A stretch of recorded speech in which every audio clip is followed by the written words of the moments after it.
पारा 23 सूरत-उस-साफ़्फ़ात आयत नंबर 1। अऊज़ु बिल्लाहि मिनश्शैतानिर्रजीम बिस्मिल्लाहिर्रहमानिर्रहीम।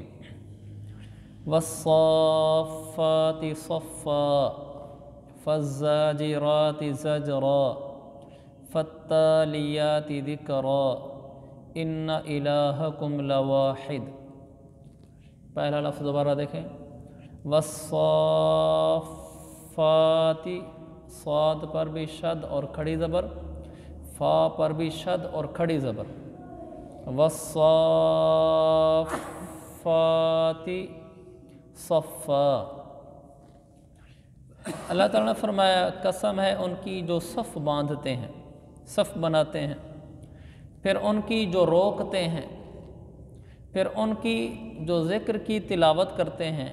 तुम्हारा माबूद एक ही है। अल्लाह ने यहाँ 3 कस्में कहीं। कसम है उनकी जो सफ़ बनाते हैं, फिर उनकी कसम जो रोकते हैं, फिर उनकी कसम जो ज़िक्र की तिलावत करते हैं। 3 कस्में खाने के बाद जो बात बयान की वो ये है कि तुम्हारा रब, तुम्हारा माबूद एक ही है। रब्बुस समावाति वल अर्द, वो रब जो आसमानों का और ज़मीन का रब है। वमा बैनहुमा, आसमानों और ज़मीन के दरमियान जो कुछ है उसका रब है। व रब्बुल मशारिक, और उन तमाम मकामात का मालिक है जहाँ से सितारे तुलू होते हैं। सितारे मुख्तलिफ़ जगहों से तुलू होते हैं, सूरज मुख्तलिफ़ जगहों से तुलू होता है रोज़ाना, यानी पूरी दुनिया का अल्लाह रब है। यहाँ एक बहुत अहम मज़मून है। अल्लाह ताला ने फरमाया कि कसम है उनकी जो सफ़ बनाते हैं, फिर रोकते हैं, फिर तिलावत करते हैं ज़िक्र की। इससे कौन मुराद है जो सफ़ बनाते हैं और रोकते हैं और फिर तिलावत करते हैं ज़िक्र की, अल्लाह को याद करते हैं? उलमा के मुफस्सिरीन के इसमें मुख्तलिफ़ अक़वाल हैं। एक कौल ये है कि इससे मुराद फ़रिश्ते हैं, कि फ़रिश्ते कतार बांध कर खड़े होते हैं। फ़रिश्ते रोकते हैं, नीचे से कोई जिन ऊपर जाए ख़बर लाने के लिए उसको रोकते हैं। फिर फ़रिश्ते अल्लाह की तस्बीह बयान करते हैं, तिलावत करते हैं, ज़िक्र करते हैं। एक मुराद ये।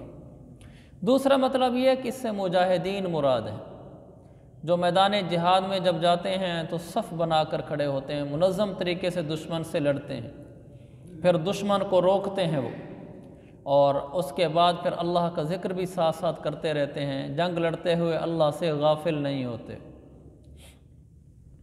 तीसरा मतलब ये है कि इससे मुराद नमाजी है। अल्लाह ने नमाजियों की कसम खाई है। क्या मकाम है नमाजी का। वो नमाजी जो सफ़ बनाकर खड़े होते हैं, फिर वो नमाजी रोकते हैं, फिर वो नमाजी तिलावत और ज़िक्र करते हैं। नमाजी सफ़ बनाकर खड़े होते हैं, ये बात तो समझ आती है। फिर वो नमाजी रोकते हैं, इसका क्या मतलब है? वो नमाजी शैतान के आने वाले ख़यालात को, जो उनकी नमाज में उनकी तवज्जो को दूर कर देते हैं, उन शैतानी ख़यालात को रोकते हैं, झटकते हैं कि भाई मैं शैतानी ख़याल नहीं आना चाहिए, इधर उधर के वसवसे नहीं आने चाहिए, सिर्फ़ नमाज में ही ध्यान रहना चाहिए। वो ये काम करते हैं। तीसरा फ़त्तालियाति ज़िक्रा, और अल्लाह को याद करते हैं नमाज के दौरान, ज़िक्र करते हैं, तिलावत करते हैं। कुरान के ख़जाने कभी ख़त्म नहीं होते, जितना भी इस पे लिखा जाए वो कम है। कुरान तो ऐसा है कि इस पे ज़िंदगी खर्च कर दी जाए, और हक़ ये है बिला मुबालगा, ज़िंदगी ख़त्म होने के बाद भी कुरान का हक़ अदा नहीं हो सकता। अल्लाह के नबी सल्लल्लाहु अलैहि वसल्लम ने इसके बारे में फ़रमाया, ये अल्लाह की ऐसी अजीब निशानी है। आपने फ़रमाया कि ये इसके ख़जाने कभी ख़त्म नहीं होते, कभी ख़त्म नहीं होते। इसके ख़जाने निकलते रहते हैं, निकलते रहते हैं। पहला लफ्ज़ अल्लाह ने फ़रमाया जो सफ़ बनाते हैं, मुजाहिदीन सफ़ बनाएं, चाहे फ़रिश्ते सफ़ बनाएं, नमाजी सफ़ बनाएं। इसमें पैगाम है कि अल्लाह को मुनज़्ज़म काम पसंद है, गैर मुरत्तब, बेतरतीबा, बेढंगा काम पसंद नहीं है। हालांकि फ़रिश्ते जब सफ़ बनाकर अल्लाह की इबादत करते हैं तो फ़रिश्ते बग़ैर सफ़ के भीड़ लगाकर भी हो सकते हैं, इबादत ही करनी है, लेकिन ऐसा नहीं। मुजाहिदीन सफ़ बनाते हैं, हम नमाजी सफ़ बनाते हैं, तो बग़ैर सफ़ के भी तो नमाज़ें पढ़ी जा सकती हैं, ज़रूरी तो नहीं सफ़ बने। जैसे हम लोग बयान सुनते हैं तो आगे पीछे बैठ जाते हैं, तो नमाज में भी ऐसे हो सकता है कि दरमियान में खला छोड़ दिया जाए, कुछ आगे पीछे खड़े हो जाएं, कहीं फासला ज़्यादा हो जाए, कहीं कम हो जाए, लोग खड़े होकर नमाज़ें पढ़ना शुरू कर दें। जैसे हम नफलें पढ़ते हैं, हम सुनते पढ़ते हैं, जब हम सुनते पढ़ते हैं तो सफ़ेद तो नहीं बनाई होती, कोई कहाँ खड़ा होता है, कोई कहाँ खड़ा होता है, और पंखा ऊपर हो तो आदमी का आधा पाँव इधर होता है, सजदा उधर होता है, क्योंकि पंखे के नीचे यही जगह बनती है। तो जैसे उस वक्त हम नमाज़ पढ़ रहे होते हैं और वो नमाज अदा हो रही होती है, तो ये नमाज सफ़ के बगैर फ़र्ज़ भी अदा हो सकती है, लेकिन हमें क्या कहा गया कि सफ़ बनो। ये दर्स है, मुफस्सिरीन ने लिखा है कि मुसलमान को ये पैगाम दिया गया, तेरा कोई काम गैर मुनज़्ज़म नहीं होना चाहिए।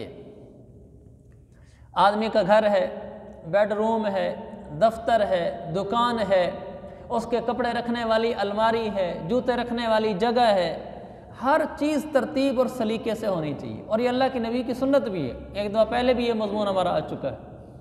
हर चीज़ सलीके से हो और नज़्म व ज़ब्त से हो और तरीके से हो, ये अल्लाह को पसंद है। बेढंगी चीज़ें अल्लाह को पसंद नहीं है, बेढंगे काम अल्लाह को पसंद नहीं है। तो इससे हमने ये सबक सीखा कि हमारा घर का सारा निज़ाम मुनज़्ज़म होना चाहिए, घर की चीज़ें सलीके से रखी होनी चाहिए। घर में नाखून तराश ढूंढनी हो, 10 आदमी से पूछते हैं भी नाखून तराश किधर है, वो इस्तेमाल जो कभी कभी आती है। नाले डालने वाली, किसी ने यहाँ नाला डाला, उसने यहाँ रख दी, उसने वहाँ गुस्ल खाने में रख दी, किसी ने यहाँ रख दी, उसकी जगह नहीं मिल रही किसी को। कैंची ढूंढनी है तो कैंची नहीं मिल रही, छुरी ढूंढनी है तो छुरी नहीं मिल रही।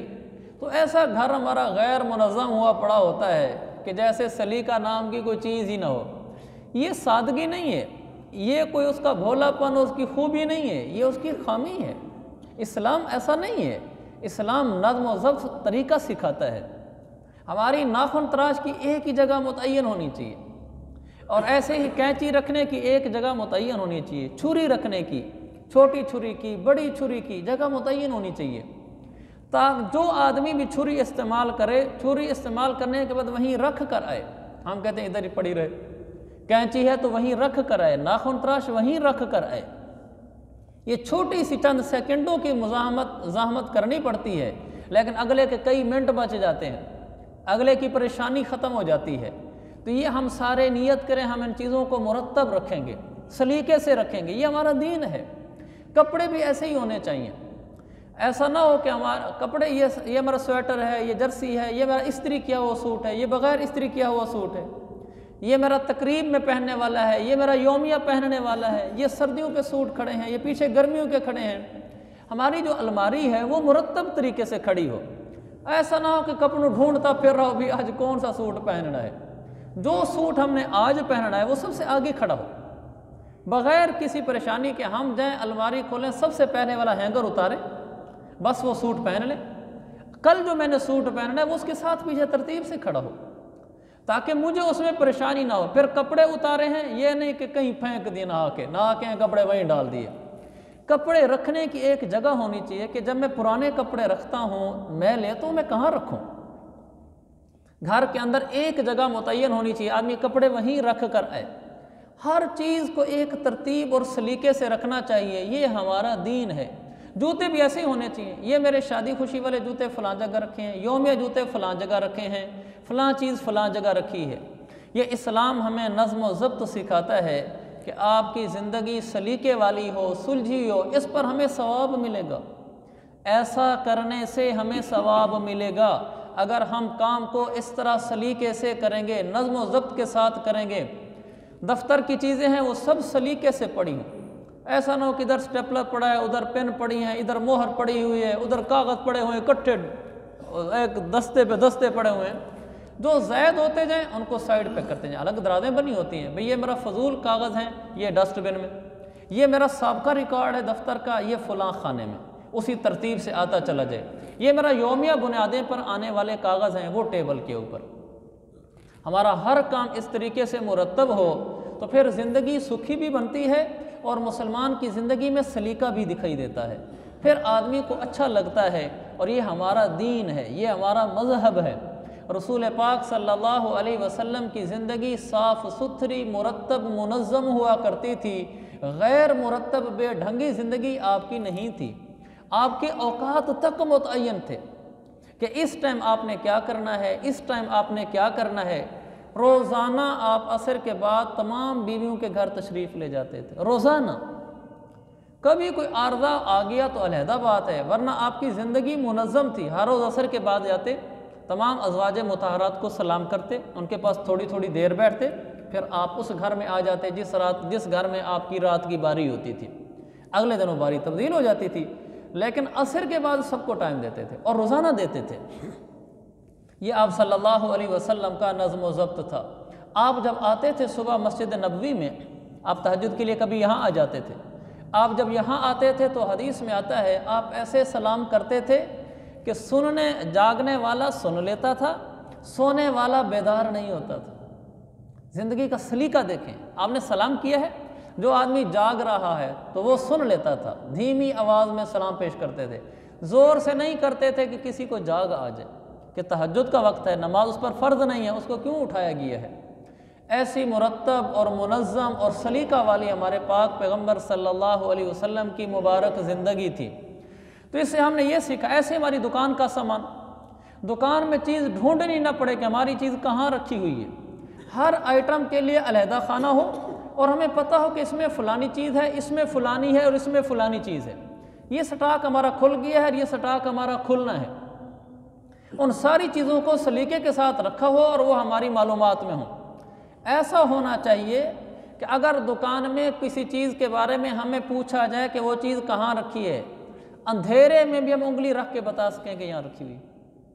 हर चीज़ ऐसी होनी चाहिए। अगर घर में लाइब्रेरी है, किताबों के बारे में ऐसी मालूमात होनी चाहिए कि मेरी फ़लाँ किताब फ़लाँ जगह पर रखी हुई है। तो ये मेरे अज़ीज़ भाइयों, मैंने एक सबक अर्ज़ किया है, हमारी ज़िंदगी का है, कुरान से मुस्तफ़ाद और हासिल होता है कि अल्लाह ताला हमें नज़्म व ज़ब्त सिखाना चाहता है, बग़ैर नज़्म व ज़ब्त के नहीं रखना चाहता। ये इस्लाम की तालीमात हैं। ये तो था इसका मरकज़ी मज़मून। अब वो मज़मून जो यहाँ चल रहा है वो ये कि सफ़ बनाकर नमाजी खड़े होते हैं। अल्लाह ताला ने सफ़ बनाने वालों की तारीफ़ की है। ये हमारे यहाँ इसकी कुछ कमी है, हम सफ़ों को सीधा नहीं करते। शरीयत का हुक्म ये है कि पहले सफ़ें सीधी खड़ी हो जाएं, सीधी हो जाएं, फिर इमाम नमाज शुरू करे। इमाम आए और सफ़ें दुरुस्त करवा ले, सफ़ें दुरुस्त कराने के बाद फिर नमाज शुरू करे।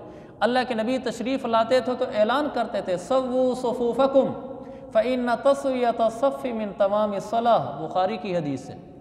आप फरमाते थे सफ़ें सारे दुरुस्त कर लो, फिर आप फरमाते थे सफ़ को दुरुस्त करना ये नमाज के मुकम्मल होने का एक हिस्सा है। जब तक सफ़ दुरुस्त ना हो गोया आपकी नमाज ही मुकम्मल नहीं हुई। नमाज की खूबी, नमाज का कमाल ये है कि सफ़ें दुरुस्त हों। फिर आप ये भी फरमाते थे कि अपने ये कंधे बराबर कर लो, कंधे के साथ कंधा जब मिल जाता है तो सफ़ बिल्कुल सीधी हो जाती है।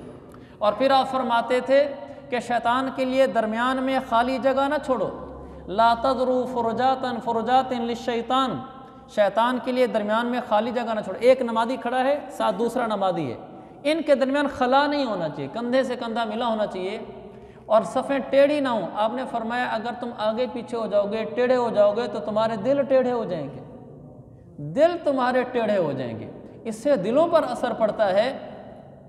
सफ़ बिल्कुल एक सीध में खड़ी हो, हालांकि थोड़ा सा आगे पीछे भी सफ़ हो जाए तो क्या फ़र्क पड़ता है, लेकिन अल्लाह के नबी सल्लल्लाहु अलैहि वसल्लम ने इसको कबूल नहीं किया।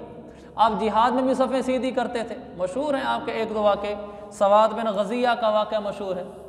ग़ज़वा बदर में आप सारी सफ़ें सीधी कर रहे थे, आपके हाथ में नेज़ा था, आप आए तो सवाद बिन गज़िया थोड़ा सा आगे निकल कर खड़े थे, तो आपने उनके पेट में ऐसे छड़ी लगी। आपने कहा भाई सीधा हो जा सबके साथ। थोड़ा सा आगे होना भी मेरे नबी ने बर्दाश्त नहीं किया, कभी सीधा हो जा। उन्होंने कहा या रसूल अल्लाह, ये तो आपने मुझे नेज़ा मारा है और आप तो इंसाफ लेकर आए हैं, तो मुझे चुभा है नेज़ा। तो आपने कहा अच्छा भी तू मुझे चुभो ले, इंसाफ की बात है ना भाई, मुझे क्यों नेज़ा मारा है आपने, कुर्बान जो या रसूल अल्लाह। हमारे किसी सेठ अफीसर बास को कोई मातहत कह सकता है कि आपका हाथ मुझे ज़ोर से लगा है, आप मुझे मारने दें? वो कहेगा निकल जाए यहाँ से, मैं बंदा ही दूसरा ले आता हूँ, तुझे एक रखा कैसे नहीं यहाँ ड्यूटी पर। हमारे यहाँ तो तकब्बुर का माशाअल्लाह पहाड़ होता है हर एक के पास, ज़रा भी नहीं इसको बर्दाश्त करेगा। और उसने क्या कहा सवाद बिन गज़िया ने, या रसूल अल्लाह आपने मुझे नेज़ा लगाया है तो मैं आपको लगाऊंगा। आपने कहा अच्छा भाई लगा लो। कहा जी मेरा तो कुर्ता उतरा हुआ था, आपने तो कुर्ता पहना हुआ है, ये तो इंसाफ नहीं होगा, आपने कुर्ता उतार दिया। तो सहाबा की आंखें फटी की फटी रह गई कि ये क्या हो रहा है, कि अल्लाह के नबी से वो बदला लेगा। लेकिन आप हैं कि बिल्कुल तैयार हो गए। जब आपने कुर्ता उतार दिया तो वो आपके करीब आया और आकर आपका बोसा ले लिया पेट का। तो आपने कहा ये तूने क्यों किया? उन्होंने कहा या रसूलल्लाह, ये मैंने इसलिए किया, मैदान जंग सर पर है, जंग सर पे आई खड़ी है, ना मालूम अभी क्या अंजाम होगा, क्या पता दुनिया से चले जाएं। मैं चाहता हूँ कि दुनिया में जो मेरा सबसे आखिरी अमल हो वो मेरे जिस्म का आपके जिस्म के साथ मस होना हो। बस आपके जिस्म के साथ मेरा जिस्म लग गया, ये बाबरकत हो गया, अब इस जिस्म को गोया आग नहीं लगेगी। तो मेरे अजीज़ भाइयों, ये अल्लाह के नबियों की सफ़ों का एहतमाम था। तो फिर इसके बाद आप सल्लल्लाहु अलैहि वसल्लम ने उनके इस अमल को पसंद किया और फिर वो मैदान जिहाद में गया। मुझे मालूम नहीं कि वहाँ शहीद हुए कि नहीं हुए, लेकिन उनका अमल की वजह ये थी। तो हुज़ूर सल्लल्लाहु अलैहि वसल्लम ने सफ़ों का सीधे करने का इस कदर एहतमाम कराया था। तो हमें ये पहला दर्स से मिल गया कि नमाज में हमने सफ़ें सीधी रखनी हैं और दुरुस्त रखनी हैं, आगे पीछे खड़ा नहीं होना। सफ़ों के दरमियान बच्चे खड़े हों या बच्चे खड़े ना हों, असल हुक्म यह है कि जब सफ़ बने तो आगे बालिग मर्द, पीछे नाबालिग मर्द यानी बच्चे, फिर पीछे बालिग औरतें और फिर पीछे नाबालिग औरतें यानी बच्चियाँ। अल्लाह के नबी अलैहिस्सलाम के ज़माने में ऐसे होता था, लेकिन जैसे जैसे ज़माना बदलता गया तो औरतों का मस्जिद में आना बंद हो गया। ख़ुद हज़रत आयशा के ज़माने में सही मुस्लिम की रिवायत है, आपने फरमाया अगर हज़ूर अलैहिस्सलाम हमारा ज़माना देख लेते लमाना आहुन्ना, आप इन औरतों को कभी भी ना आने देते मस्जिद में। हज़रत आयशा का ज़माना कितना दूर है हज़ूर अलैहिस्सलाम से। 18 साल की उम्र थी हज़रत आयशा रज़ियल्लाहु अन्हा की, हज़ूर सल्लल्लाहु अलैहि वसल्लम का इंतकाल हो गया और तकरीबन 38 साल वो और रही हैं ज़िंदगी में और तकरीबन 66 साल की उम्र में इंतकाल हुआ है। तो वो 48 साल वो तकरीबन और ज़िंदा रही हैं। 48 साल में कितना ज़माना बदल गया होगा। लेकिन आप क्या कहती हैं कि हुजूर हमारा ज़माना देख लेते तो मस्जिद में ना आने देते। लेकिन इस मसले पर कभी कभी घरों में अमल हो जाता है। कभी बारिश हो गई, मस्जिद में नहीं आ सके, चलो ये भी आपको गुंजाइश बता दूँ, जब बारिश तेज़ हो जाए आपके लिए मस्जिद में आना मुश्किल हो रहा हो तो मस्जिद में ना आया करें। ये नहीं कि ज़रूर है ना आना, मतलब ना आने की इजाज़त है। एक दफ़ा ऐसे बारिश हो गई, आपने ऐलान करा दिया, आपने फरमाया सल्लू फी रिहालिकुम, अपने अपने खैमों में नमाज़ पढ़ लो, जमात नहीं होगी, हर कोई अपने अपने खैमे में पढ़ ले। तो बारिश तेज़ हो, मस्जिद में ना आने पर घबराना और पछताना नहीं चाहिए कि ओहो मेरी तो जमात की नमाज ही रह गई। इस्लाम जिंदाबाद, इस्लाम बड़ा आसान मज़हब है। आप उस दिन घर ही पढ़ लें और घर में जमात करा लें तो अच्छा है। उसमें फिर ऐसे कर लें, आगे बालिग मर्द हो जाएं, पीछे बच्चे हो जाएं, पीछे औरतें हो जाएं, पीछे बच्चियां हो जाएं, इस तरीके से सफ़ें बन जाएं। मस्जिद में तो चूँकि सिर्फ मर्द आते हैं तो उसमें आगे मर्द होंगे, मैं सफ़ों का तरीका बता रहा था, पीछे बच्चे होंगे। लेकिन अगर बच्चे ऐसे हों जैसे हमारे ज़माने में हैं, पीछे जब 4-5 बच्चे खड़े हो जाते हैं तो कोनियाँ मारते हैं, फिर वो हंसते हैं, तो वो भागते हैं। ऐसे बच्चों के बारे में हुक्म ये कि उनको बड़े मर्द अपने साथ खड़ा करें ताकि वो बाप की वजह से चुप करके खड़ा रहे, आराम से खड़ा रहे, बाकी नमाजियों की नमाज को ख़राब न करे। तो लिहाजा अगर सफ़ के अंदर बच्चा आ जाए तो उसको पीछे भगा नहीं देना चाहिए। आपके साथ खड़ा है तो आपकी भी नमाज हो जाएगी, साथ वालों की भी हो जाएगी। पीछे बच्चे अगर शरारतें करें तो उनको बड़ों के दरमियान खड़ा कर देना चाहिए। फिर और बच्चों को मस्जिद में लाना, इसके बारे में क्या हुक्म है? 7 साल से कम उम्र के बच्चे को मस्जिद में न लाया जाए। आ जाए तो अलहदा बात है, वो और चीज़ है। एक है आ जाना, एक है लाना। 7 साल से कम उम्र के बच्चों को ना लाया जाए और 7 साल की उम्र के बाद बच्चों को लाना शुरू कर दिया जाए थोड़ा थोड़ा, ताकि वो आदी हो जाए। और जब 7 साल से कम का बच्चा होता है, अगर वो आ जाए मस्जिद में और मस्जिद के नमाजियों के आगे दौड़े, आगे पीछे दौड़े, इससे दिल खट्टा नहीं करना चाहिए। हमें अपनी नमाज की तरफ तवज्जो देनी चाहिए। बच्चे अगर आ भी गए हैं तो कोई हर्ज नहीं।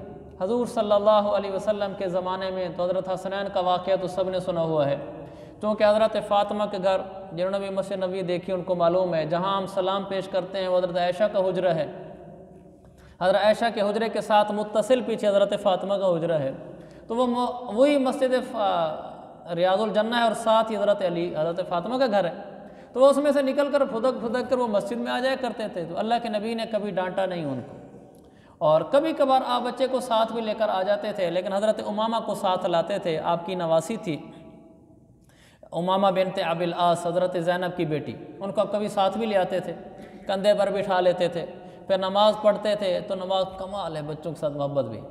आप फ़र्ज़ नमाज के दौरान, बुखारी की रिवायत है, फ़र्ज़ नमाज के दौरान बच्चा खड़ा हो गया, इसके हक़ में बोला जा रहा है शाबाश बेटा, तो आप साथ ले आते थे और उसी के साथ नमाज की नियत बांध लेते थे। जब आप सजदे में जाते थे, आप एक हाथ से उतार कर नीचे बिठा देते थे, फिर आप सजदे कर लेते, जब सजदे से उठते थे आप एक हाथ से उठाकर फिर कंधे पर बिठा लेते थे। आप इस तरह फ़र्ज़ नमाज अदा करते थे।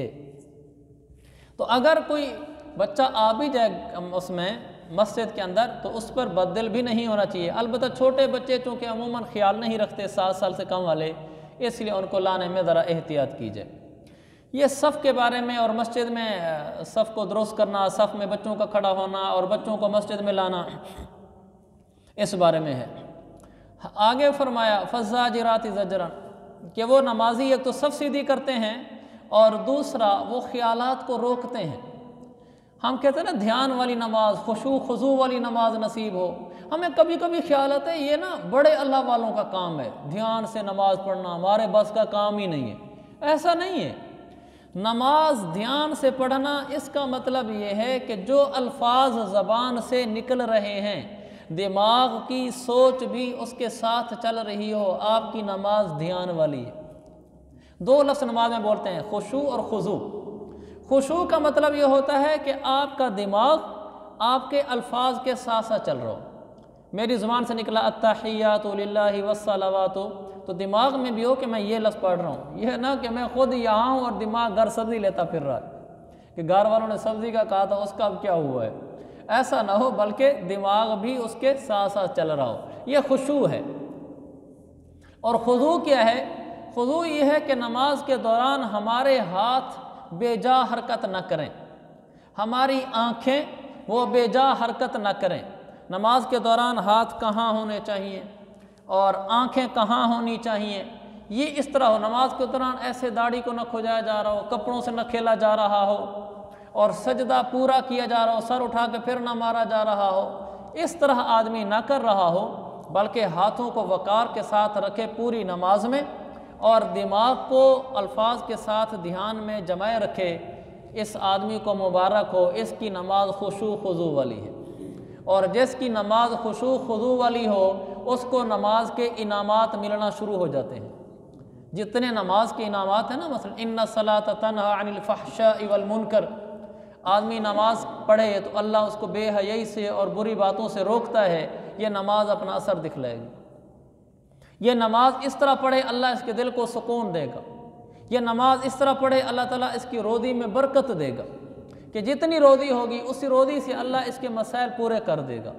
नमाज अपना रंग दिखलाएगी, नमाज का नतीजा ज़ाहिर होगा जब नमाज में ये 2 चीज़ें आ जाएं। और ये आसान है, कोई मुश्किल नहीं है, हम इसकी हिम्मत कर लें। तीसरा फरमाया फत्तालियात ज़िक्रा, और वो तिलावत करते हैं। नमाज के अंदर कुरान की तिलावत का मामूल बनाना चाहिए। हम लोग क्या करते हैं, नमाज के अंदर कुरान की तिलावत नहीं करते, हम सूरत कुल वाला पढ़ते हैं बस। कुरान पता नहीं क्या है, हमें इसका नहीं पता, सारे कुल वल्ला पढ़ते हैं। इल्ला माशाअल्लाह बहुत सारे बदलते भी हैं। तो भाई सिर्फ कुल वल्ला कुरान नहीं है, कोई आखिरी 8-10 सूरतें तो कम अज़ कम याद होनी चाहिए। अच्छा बाद दफ़ा याद कर लेते हैं, लेकिन नमाज कुल वल्ला से पढ़ेंगे। आखिरी 10 सूरतों को बदल बदल के पढ़ना चाहिए। कुरान तिलावत करने के लिए है, कभी ईला फी कुरैश पढ़ लिया, कभी अलम तरा कैफा पढ़ लिया, कभी कुछ और पढ़ लिया। जिनको बिल्कुल कुरान नहीं आता, जिनको ज़्यादा आता है तो वो थोड़ा ज़्यादा पढ़ लिया करें, कभी कोई और सूरत पढ़ लें, कभी कोई और सूरत पढ़ लें। तो नमाज के अंदर सूरतें बदल बदल कर तिलावत करते रहने चाहिए। और तहज्जुद की नमाज में तो बतौर ख़ास लंबी सूरतें पढ़नी चाहिए।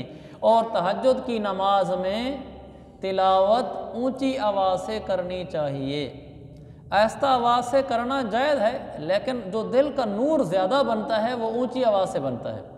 हल्की धीमी आवाज़ में कि अपनी आवाज़ अपने कानों से टकरा के दिल पे असर कर रही हो, तहज्जुद का नूर महसूस होता है, तहज्जुद की बरक़ात महसूस होती हैं। भला छोटी सूरत पढ़ें, लेकिन तहज्जुद में कुरान ऊंची आवाज़ से पढ़ें। तो ये तीसरा था फत्तालियात ज़िक्रा। आगे फरमाया तुम्हारा माबूद एक है, आसमानों और ज़मीनों का और उसके दरमियान की सब चीज़ों का मालिक है। अल्लाह ताला हमें कुरान से दर्स लेने वाला बनाए। और ख़ास तौर पर ये जो बातें आज हमने पढ़ी हैं, सफ़ बंदी का एहतमाम करना, और फिर नमाज में आने वाले शैतानी ख्यालात को झटकना, रोकना, अपने दिमाग को कुरान के अल्फाज के साथ चलाना, और तीसरा कुरान की सूरतें बदल बदल कर पढ़ना। अल्लाह ताला हम सबको इसकी तौफीक दे।